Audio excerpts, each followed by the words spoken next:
So hi, this is Liz. I'm with Robin Legat, and did I say it right? It's Legat. It's Legat. Legat. Everybody gets it wrong. Like every single person gets it wrong. So well, I'm thinking cats too. Legat. Legat. Yes. Okay. So how would you, if someone wants to call you up, Legat? Okay. Legat, yeah, I was joking. Okay, perfect. So we might be joking some on this podcast today, even though I know some people think talking with the dogs is going to be joking anyway. Today is a special day because this is my first bonus episode with the cats. And people ask me all the time, do you talk to cats too? Do you talk to other animals? Yes, I do all the time. I talk mostly dogs. My business is around the dogs, but I do meet with other animals all the time.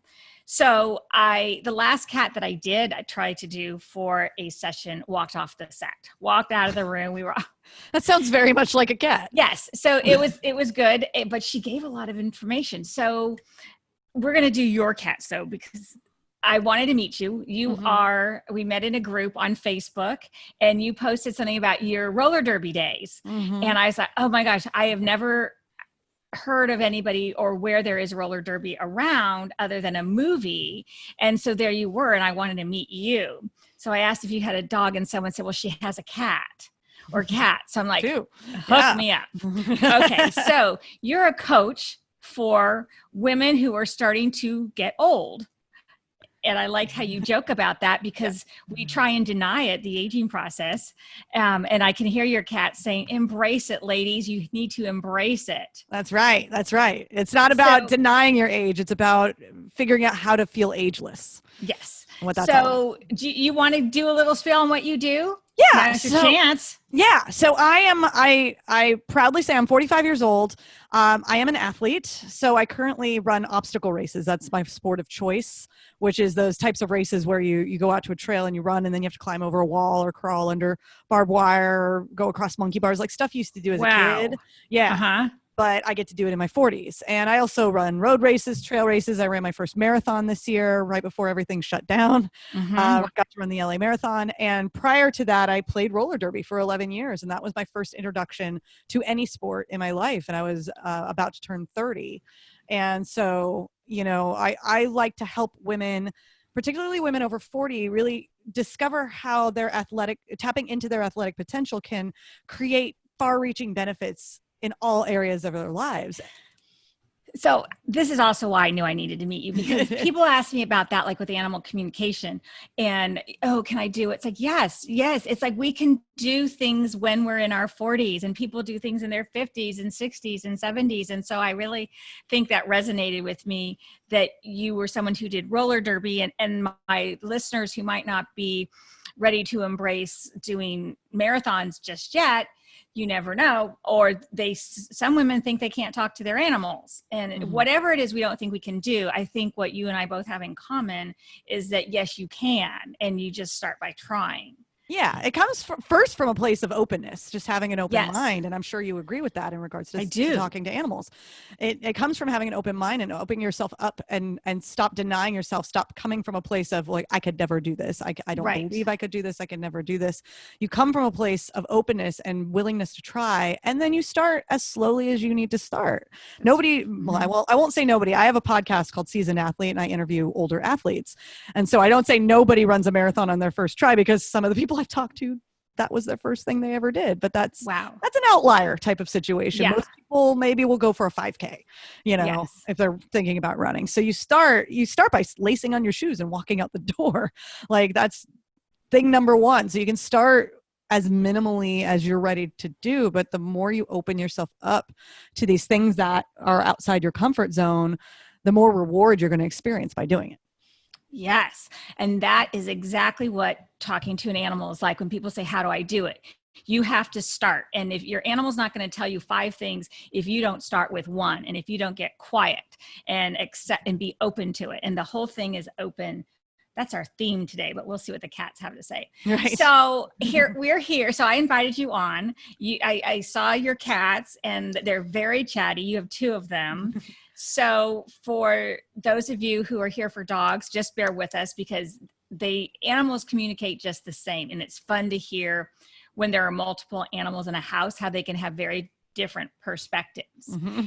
So I believe that. You and I think I saw you on a Friday post, and here we are. So I really don't know. We move fast on this. We do. I was like, I want to get these cats. Cats are hard to get. Yeah, they are. And so right now they're sleeping though. They're actually pretty easy to get, but not always. So that's okay. Yeah. So I can tune in. So I asked you to send me a picture. And sometimes when on a video, we're on video also, when animals are in the room, they will leave if they don't like what we're talking about, or they got something off their chest, so they go and take a nap. So your cats may surprise you and come in. I'm going to open the door real fast, actually, because give them a chance. Okay. Okay. They do like to come in here, so I want to give them a chance to do that.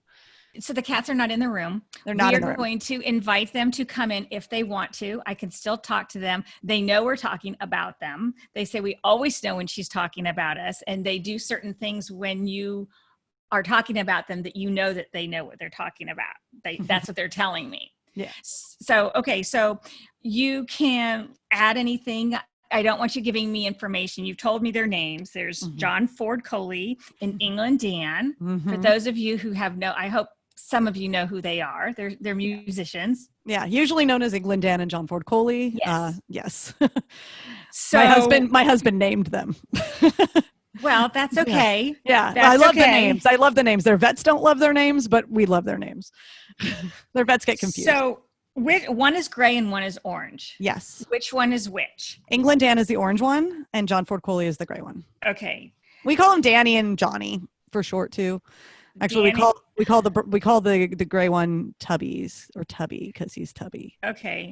So he doesn't like to be. We're going to start with him. Okay. He doesn't like to be made fun of that he's Tubby. Aww. I feel it. He says Yeah. part of it he can't help. I don't know if he's had a medical reason that he likes to say it is that he's like, it's my metabolism, but he likes to eat a lot. He's just built differently than his brother. That's all. Yeah, it is. he says he can't help it. He is built because I can feel it sort of in his tummy. It's heavy, and he's like, but he's sensitive. He's a sensitive cat. I believe that. Yes. He says he doesn't like to be made fun of. Tubby's okay when you say it endearingly, but he doesn't like to be laughed at. Right. Sensitive. He's sensitive. We have called him sensitive. We call him our emo cat because he's very emotional. He's very emotional. He it sort of put him off that we got right. We'll start with the Tubby. So I'm going to clear that. Yeah. Like the energy. You can call him Johnny or John Ford Coley. He likes Johnny. They actually like their professional names. England Dan and John Ford Coley. They say it's regal. Yes. We do that sometimes with Johnny or Tubbs. Sometimes we also call him like Lord Tubbsworth and Lord Tubbington of Tubbstown, but we also Jonathan Fordrum Coley. Like I will be fancy with him sometimes. Yeah, he likes that. He likes it more. You know, people say, go high or go low kind of thing. He likes to go high. He likes the regal. He's okay if you make up the nicknames if it's always with endearment. But he's sensitive about it's a waddle that he sort of wobbles. I think I feel this. And he has we call him meaty paws. So he has big paws, and he's had them since he was an itty bitty baby, just like these big.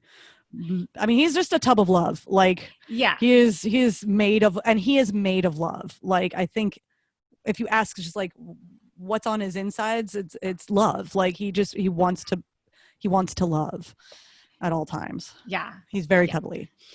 I get that. He's proud of his paws actually. Yeah. We love his paws. We give him massages and he lets us. Yeah, he's very proud of them. He likes the kneading when you knead the paws. It's like an energetic reset. It activates something with him. I don't know if you've ever noticed that after you have done his paws, say this is his leg, his paws up to about here. When you do that, it either energizes him or relaxes him. And just observe going forward that it opens something up for him. Interesting. So that's what I'm feeling. I've seen the relaxing thing. Like I've seen it seems to really relax him, but I have to pay attention to see like an energetic response. Yes. I think it opens something up. Like he's like, oh, I feel better now. Oh. Okay. So I'm going to ask him what else he likes. What's his life like? Just No, I'm going to ask him. You don't need to. Yeah. Okay. I'm going to say. No, you're going to listen. You can verify. Yeah, I will verify. Or you can say, I don't know. I hadn't noticed that. You know, you can ask questions.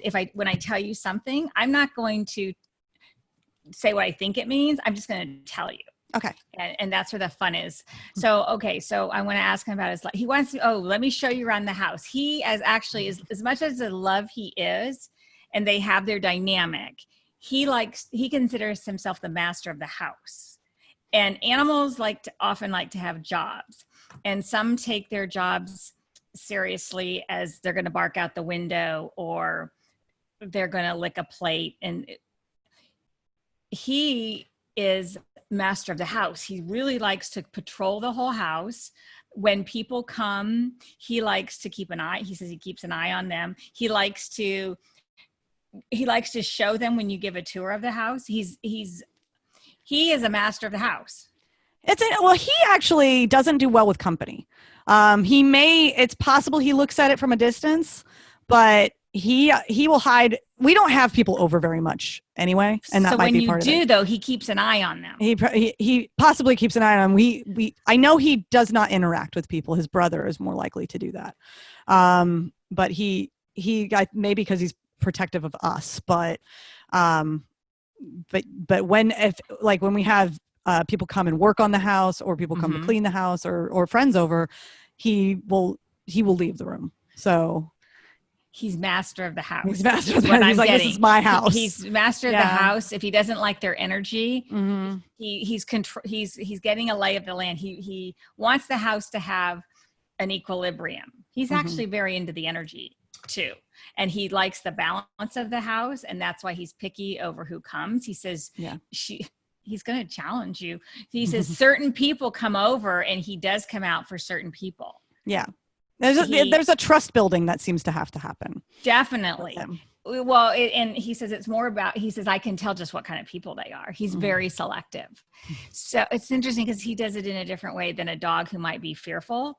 He's doing it more like, I'm not going to go there. I don't want to ruffle my own feathers by that person. I don't want to hear it, what they say, oh, that your cat's sort of big.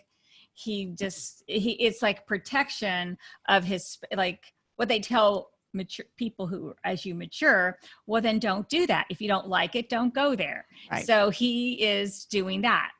Doesn't like it. I'm going to stay here. I'm fine. Yeah. So he knows how to self-soothe, although he says the fireworks are a bit much. And they all do. Well, we shut it down. Like we shut all the windows, put on white noise. Like we shield them from the fireworks because we know that's nice. Yeah. So he considers him a homebody, but he'd rather say master of the house. Okay. His domain is the house. Okay. So I'm going to see if he has anything that he's really especially fond of. Oh, he's fond of your husband. And he said he has good taste in music, which, yes, that's a giveaway with the name. He has an eclectic taste is what he says. It's eclectic taste, and he mixes it up. And that's what he likes, is that he mixes it up. That's so interesting you say that. Okay. Does he play the certain songs over and over? No. My husband's very into music, as you can tell by the name. And for the longest time, he's been doing a thing every single day where he goes on a website that's called Best Ever Albums. That has like tens of thousands of albums, and he randomly chooses one every single day. Or actually he randomly chooses an artist and then an album. And so like whatever the randomizer picks is what we listen to. And I make fun of him for it because sometimes I'm like, what are we listening to? But he says it drives you crazy sometimes. He's right. He's right. But apparently he's into it. So he loves that. He's two against one right now. Yeah. He's very amused by it. He actually cause he's sensitive. He likes the feel of some of it. It's different. So his word is it intrigues him because he can feel it, and it intrigues him, the difference. Like, oh, this is different. Right. So he's enjoying that. Plus, he says your husband finds it amusing, both your reaction. Your husband is entertained by your reaction. He's entertained by the music, both if he likes it and how they did it. And so the cat is just enjoying this whole time, this process of what it brings in the house. It's an activity. Yeah. And he loves it and then it's like when it's over and then your husband gets up, your husband is like fulfilled in a different way. And then you notice when your husband does it, what the cat does when it's over, because he sort of prances like the activity's over. Now, what are we going to do? Interesting. I have to watch out for that. Yeah. Well, watch what he does because he's into this activity. He really likes it. Interesting. And then, so I want to check in with England Dan and see what he's like, they're very different in that way. Okay. So like he has other interests. Does he go outside more than the other one? They both by the window. They go to the window. Yeah. But is England Dan more fascinated by the window? Yes. Particularly, there's a window above one of our showers that he spends a lot of time in, and he's the only one who can get there. It's his space. It's his space. Absolutely. Yes, he likes that. He has a different perspective on the world because you showed me the picture. You sent me pictures just so I tell people both pictures you sent, they were together. And so anyone could like, oh, look, I'm going to assume, which in animal communication, you don't want to assume. You have to put all your projections and assumptions aside. And even I do. And I talk to dogs and cats, mostly dogs, every day. But they are, despite being similar and they share a name, like a group. Yeah. They are very different. They came from the same litter too. So they're legitimate brothers. They're brothers, but they're very different. Yes. And so England Dan, his world, it's like, it's the expanse, and they have an agreement that the gray one gets the house, is master of the house, but England Dan the perimeter is mine. It's like he says, the perimeter is mine. He's going to go first. He will meet new people. He, like, even bags of groceries, he goes first. It's his job. Your eyes went wide. Well, literally the bag. Like, he is always going to be the one to go in the bag as soon as we take the groceries out. He has to claim it. He claims the bag immediately. Because you brought something from the outside into the home. So he's claiming that. It's like, it's his job is to like sign for a box. Like if it's at an office building, that's his job. Is anything that comes into the home is his domain. And then he checks it out. Is it okay? And then if it gets his stamp, then the other one is like, welcome to the house. Or he might act uninterested because he is uninterested, or they have a dynamic where sometimes John will act interested because sometimes they have a power struggle. And so John will act uninterested, so the other one doesn't know. And then he'll come back later. Like you might see him exploring the bag when England Dan has gone and done is not around. Right. But yeah, Danny's always the first to and he just loves crawling in the bags. So when we bring in new groceries, he sniffs the bags, and then when we take the groceries out, he's in it immediately. Yes. And he also is interested when, I know you said that people don't come very much, but maybe that's relative, because to him, he watches like the comings and the goings. So I don't know whether there's a window where he can see the street. He sees the courtyard of our building. So when he goes in that shower window, that's the courtyard. There's also a dog across the way that he might also see. He has to monitor. He takes all that in. That's a big part of his mental stimulus is getting a lay of the land outside and keeping an eye on things. And I think that, okay, here's another thing. Whereas John is a master of the house. Dan is like, when your relationship with the outside world is also part of Dan's domain. It's hard to do.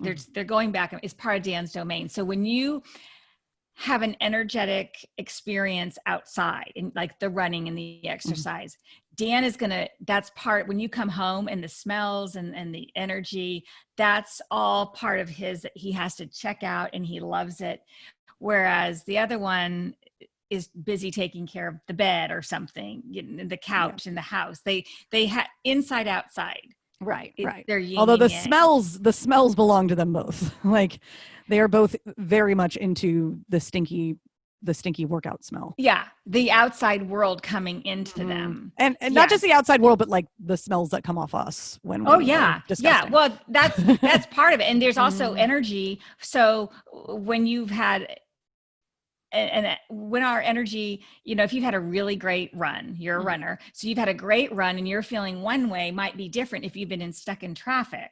Yeah. And you say you got laid and you're stuck in traffic and whatever, those different emotions and ways you would be feeling walking in the door, the cats are very aware of, but England Dan, they interpret it differently. And England Dan takes it seriously. Like, I need to, like, he wants to sort of wash it off of you or when it needs to, or just experience what that was like. Right. And it's based on the outside what happened out. Yes. Okay. Do you have any questions? I don't think so. Yeah. I mean, he's definitely the one that's more curious about outside than John Ford Coley. He's very curious. Yeah. Okay. So John wants me to go back to him. So I am. He wants some attention. He does. He says, I was here first. So he likes to be first. That's the negotiating that I said, that they have a power struggle at times. So he likes to be first. He says he's the alpha. He seems to know that. He considers himself the alpha. He's certainly acting like it lately. So yeah.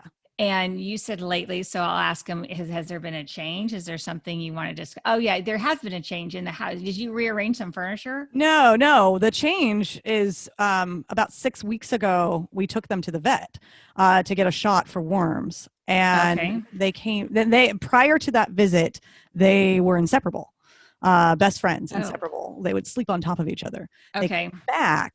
And this was, we bring them in the same carrier. They, because of, COVID, they were only inside the vet's office for maybe 5 minutes. Otherwise they were in the car with my husband. Right. When they got home, they started fighting, and they have been doing that in different ways for 6 weeks now. So, it's gotten better. And it used to be England Dan hissing first. And now it's switched. Now Danny's fine. And John Ford Coley, like Danny will go to play with Johnny, and Johnny will hiss at him. And so that dynamic's happening. And it's this extended thing that's been different. First off, did you call the vet? And we did call the vet. We called the vet, and the vet prescribed anti-anxiety medicine for Danny, which we gave to him for a little bit, but it was liquid medicine. The process of giving that medicine seemed to give him more anxiety than the benefit of the medicine. So we saw improvements happening without it. So we stopped giving him the medicine. And then we've just been doing that. That was all because prior to that point, we were doing, the vet asked what we were doing, and we were doing everything we were supposed to be doing. So we would separate them, have limited interaction, put food bowls on either side of the door so they could smell each other, have them switch spaces so they can smell each other's scent. We were doing all that stuff. And I will say, like, the improvement has been massive in the last, say, 2 weeks. Right. Danny seems himself again. And Johnny is mostly himself, except if Danny comes at him too fast, and then he hisses at him. But nobody's hiding anymore necessarily. It's just this hiss reaction, as if Johnny doesn't know how to react to him anymore. Okay. So the first thing I wrote was it didn't go well at the vet. So when you called the vet and that you explained this, did they not say anything like, well, ask the technician who worked? I mean, most people are going to say, oh yeah, someone dropped the cats or something, Yeah, no, they didn't get into that. They didn't want to go there. They didn't want to go there. And with, the situation with quarantine and COVID makes vet visits just so weird now. That, I wasn't even present. My husband took them. And once they were taken in, and apparently it was a very fast thing, but once they were taken in, we don't know what happened inside. Okay. So we're going to go, because it didn't go well. So something, we'll just assume something happened that we want to help them unravel. Have you ever done any energy work for yourself? Are you familiar with it? We're in California, so people. I know we are. Yeah. Okay. I haven't really done that. Okay. So sometimes there are treatments that people do. Reiki or a scalar wave, or there's like energy healing, EFT, which is a tapping that sort of releases it, or sometimes, the laying on of hands. People find what they're comfortable with, and a lot of it depends on the practitioner that they find. Oh, I really like so-and-so, and this is what I'm going to do. Well, you can do it with animals too. And it's healing basically like a trauma. You can have a minor experience, something happened, and you need to undo that. And an anxiety thing is sometimes very necessary.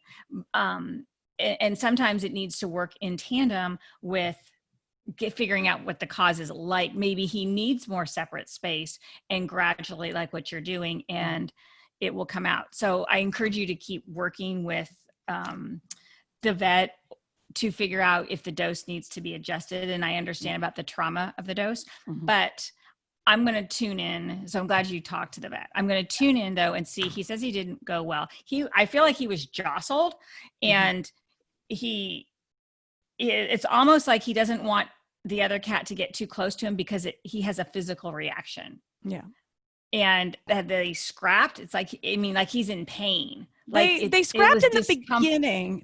He's uncomfortable. They scrapped in the beginning, but it was more aggressive to England Dan. So what happened in the beginning was that England Dan would be the first to hiss, and then it's like Johnny would be like, he wouldn't understand, but then he'd be like, oh, you're mad? Well, now I'm mad, and now I'm going to go get you.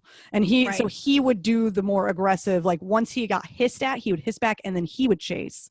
And so Danny was the one that was actually the recipient. Like he got scratched in the face. So in the beginning, it was more aggressive towards Danny, but it was as if Johnny was offended. Like that's how he was acting. Like he was offended that Danny was reacting this way to him. Well, he's also highly sensitive. So a lot of, you hear that people are mean, or the bully is actually the one who's the most insecure, right, afraid. And that's what's happening right now. Exactly. Is that he's being the bully to his brother right now, and his brother doesn't. His brother's like, I'm ready to play now. I'm ready to be buddies. Yeah, he's like, what's the big deal? But he didn't like. I've got all these names, so I keep looking at my notes. John Ford Coley, he didn't like it. Didn't go well. We'll just say it didn't go well, and sometimes that happens anywhere. That's just part of life. We have experience. It didn't go well. The thing is like, okay, so I'm going to talk to him. I'm going to say, John, what do you need? Okay. He's like, okay, fine. So he's like, the first thing he says is, can I have more time on the bed by myself? So I see, like, I guess he's not always on the bed. He doesn't always sleep at the foot of the bed on the blanket. Is he not allowed up there? No, he's allowed. He sleeps on the bed with us almost every night. He's been sleeping in between, but he doesn't tend to go to the bed if we are not there. So maybe he wants you on there. He wants more time alone with he's been the people, but not the other cat. Yeah, no, that's very clear because that's what he wants. He's been spending time on the bed, and the only time he is not just completely comfortable is when I think Danny comes up the stairs. And we don't have the type of room where we can close him out. Okay. So we have a loft, and so Danny might come up, and Johnny will be like, he'll sit up and be like, So Danny has not been on the bed. Lately. He's not ready for that. No, he's not ready for that. He wants more time on the bed. He wants to feel special. I almost have a feeling that what happened is, and I usually get this with animals talking about going to the groomer, that they are picky about who's doing the grooming. And so he had a bad experience. It wasn't whoever he wanted or whatever. Right. They don't go there very much because they're young, healthy cats. So he was like, I didn't like it. And so now he's sort of getting his bearings, like he's sort of like being seasick and just like, or off a roller coaster. You're home now, cat. He's like, don't call me cat. He's home. Noted. Sorry. He wants more time on that bed. I see him at the foot. It's like there's a blanket or something. And anyway, that's what he wants more than anything. And the more reassurance that he gets, and that's sort of like the energy thing, the energy of feeling very safe and secure will fill him up. It's like, I feel it like from his neck down, wanting to just relax, and then he'll roll over too, and then he can really relax. Wow, I feel better. I do, because I get a feeling and I feel like I can take a deep breath. That's all and he's saying that's all he wants. He said the food is good. Okay. I love this. I love the smells. He's like, he loves the music. He wants to reiterate that. And he says, your husband's a great guy. And that's, he sits his on life his lap. is good. Like he sits, like when my husband's on the couch during the day, we both work from home. He'll come and just sit on him all day. Like, yeah, he can be very clingy to both of us, but he definitely seems to spend more time sitting on his lap during the day and clinging to him. He likes that. Part of it is because he's jealous. He would spend more time with you, but then he has to share you with England Dan. Danny, yeah. And so that's why he wants the alone time. Yeah. And so he doesn't want you to be offended about sitting on your lap or anything. She's busy anyway. Yeah. You know, but he wants, it's that alone time. So your husband's a great guy. He likes sitting there, but the problem, he says, the problem with her is that Danny's there too. And I'm not ready. I don't want to be forced to get along with him right now. Yeah. But I will. So it's more time. He actually says it's space. He wants more space. Yeah. And that's all he really cares about saying. So I'm going to tell him that I always end, and I'll get to England Dan for this, is with what does your animal want you to know? So I'm going to find out what Johnny wants you to know. Oh, he says, I love you so much. Aww. I guess he was smaller when you got him. Thank you for taking us in and for keeping them together because they were almost split up. Yes, someone wanted to split them up. We were going to just adopt him at first. It's actually a very funny story because my husband's allergic to cats, and we've had single cats the entire time I've been with my husband for 16 years. I've been with him. We've had single cats, and when one passes away, we bring another one in. And a friend of mine was fostering these two, and when my last cat Stevie passed away, I was really sad, and so she invited me to just come over and spend time with her cats, with these fosters. Right. And I really was, I was enamored with Johnny as this very small kitten, and he's just such a mushy love. Yeah. And so I started talking to my husband, and I'm like, I think, I would love it if we could adopt this cat. And my friend was like really trying to push for the two of them because she could already tell they were bonded. And so I had a conversation with my husband, and I had this idea in my head that my husband and I had an agreement that we would only ever have one cat at a time because he was allergic. And so I had this conversation, and he was like, when did we ever say that? We never said we'd have just one cat. And so he's like, yeah, I'm open to having two cats, but I want to name them. And so that's how they got the names England Dan and John Ford Coley, and that's how we ended up with both of them. And I'm so glad that we adopted both of them, but they were almost split up. Yeah. So that is absolutely true. Yeah. That was a big deal, and you almost didn't. And they would cuddle into like one ball together. And that was really important. And it's funny because Danny then prances. He's like, that you needed me in the house because he brings life to England John and John Ford Coley. Yeah. All the names. It's complicated. He draws John Ford Coley out to play. Yes. And he would be heavier because he's not as active. And I really feel like maybe it's just his body, the reason why he's heavier. He can't help it. Maybe his metabolism's different. I think he's just, my friend, there's a third cat in the litter. My friend kept the third cat, and the third cat's a girl and very much like Danny. Like her frame is like Danny, and Johnny's frame is different. And we joke that it's like, there's a different dad in there somewhere. Like something. He just has, he's just built different. That's all it is. Right. So yeah, he's just a stockier cat. Yeah. And he wouldn't have played as much. So Danny's like, I bring life to the party. Yes, I'm the life of the party. He's the life of the party. Oh, now he's slowing down. He actually he's sort of a diva. He wants to just slow down and like savor this moment. Like I guess he'll put on a show for you.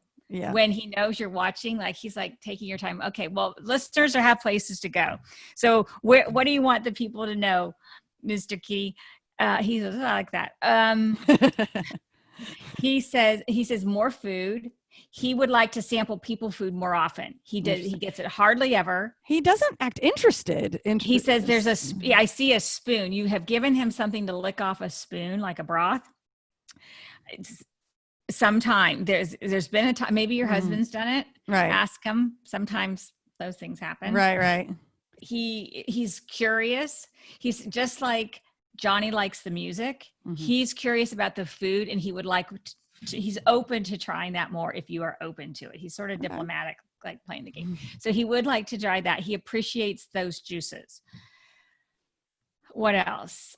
He likes it when you have the bags out and there's like the receipt in there. He enjoys that because he can play. He likes it when you leave something in the bags or the boxes. Okay. It makes it interesting. He says sometimes that happens, but she's never really noticed it, but I like it because then he's interested in those games. Yeah. Cat games. He loves cat games. He loves cat games. He's More definitely the more playful of the two. So this is why this is important. Maybe it's more important now to have him have the cat games to occupy him since they're having a timeout. Yeah. So he can get stimulated by that, and then that'll draw the other one to him because he's sort of like whatever. Yeah. Oh wow, that's good. I feel a relief. Oh, good.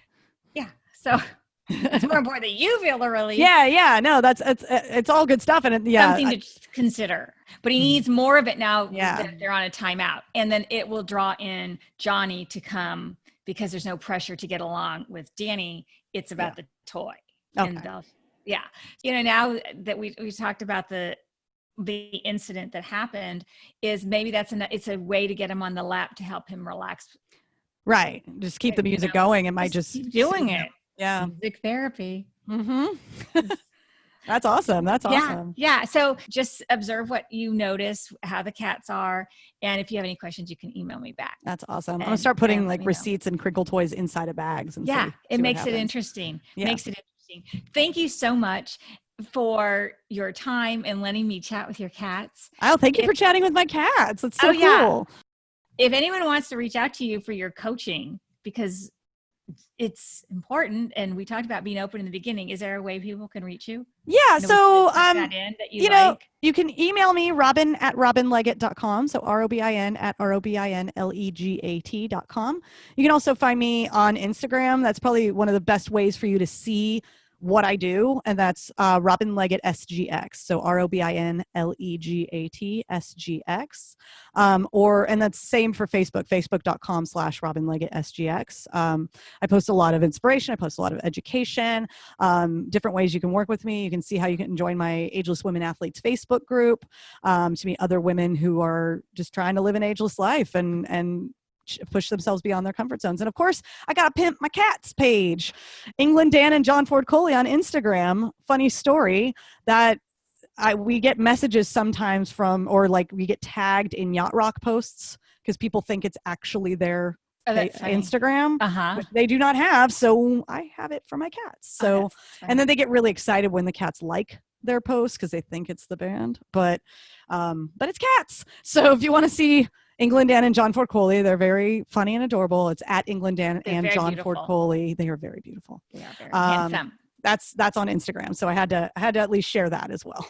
Well, I like sharing it because I like your message that no matter how old you are or how young you are, you can still do something that you've wanted to do or thought maybe I could never do, whether it's talking to a dog, a cat, or running a marathon. So anyone out there listening, whatever it is that you want to do, I hope you'll take baby steps and maybe give it a try, especially if it's talking to your dog, but if it's something else, go for it. Yeah. Okay. It applies across the board.